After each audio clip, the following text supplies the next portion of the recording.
transported in different ways, but by weight, the vast majority is transported break bulk in large vessels.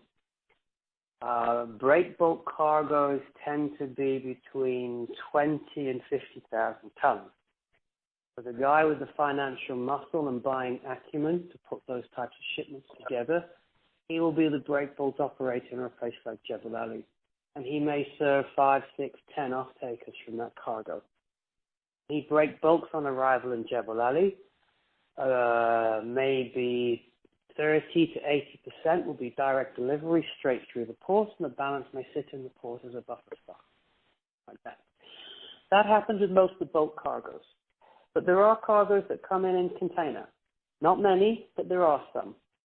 You sometimes get pipe coming in by container, more sophisticated valves and fittings coming in by container, wire rod can sometimes come in container. But these are the exception to the norm.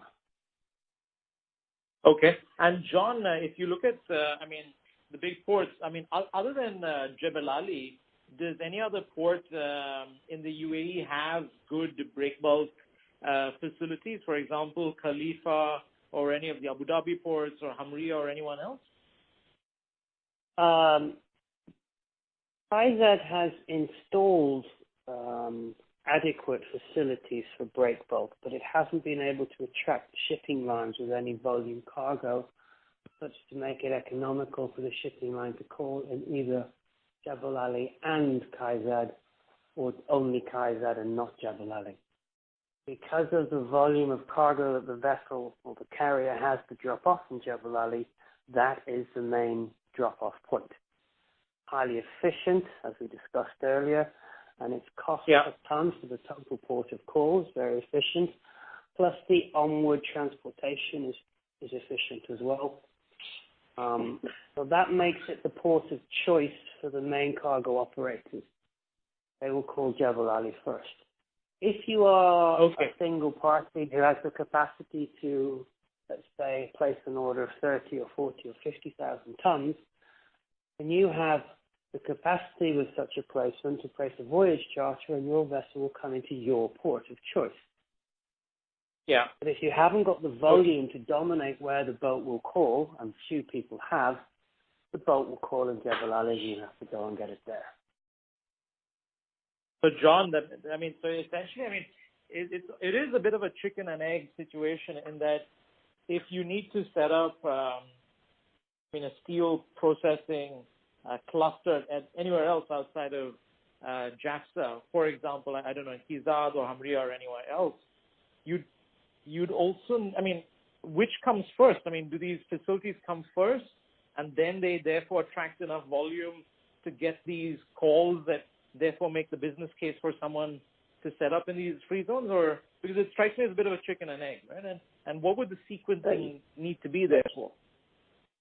Well, you've nailed it. It is essentially a chicken and egg these days. So, for example, we were working with a steel group inside Hamria. Their demand was between 5,000 and 8,000 tons per month, and they wanted the vessel to come into Hamria free zone. The economics were better to bring it into Jebel Ali and then transport it inland to Hamria. We bring in product for guys in Abu Dhabi. Okay, if it's a big party such as the rebar importers who can get cargoes of 20, 30, 30,000 tons a time, they will call into Abu Dhabi.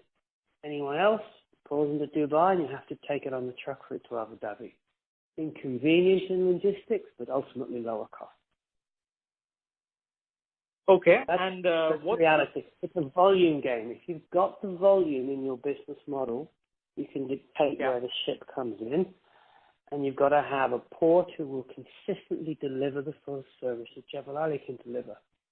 We've seen examples of even getting product into Sohar, but people are located within, let's say, 15 miles of Sohar port, and yet it's cheaper to bring the product into Jebel Ali, which is bizarre because the vessel actually sails past Sohar and carries on for 2.5 days further sailing to get to Jebel Ali.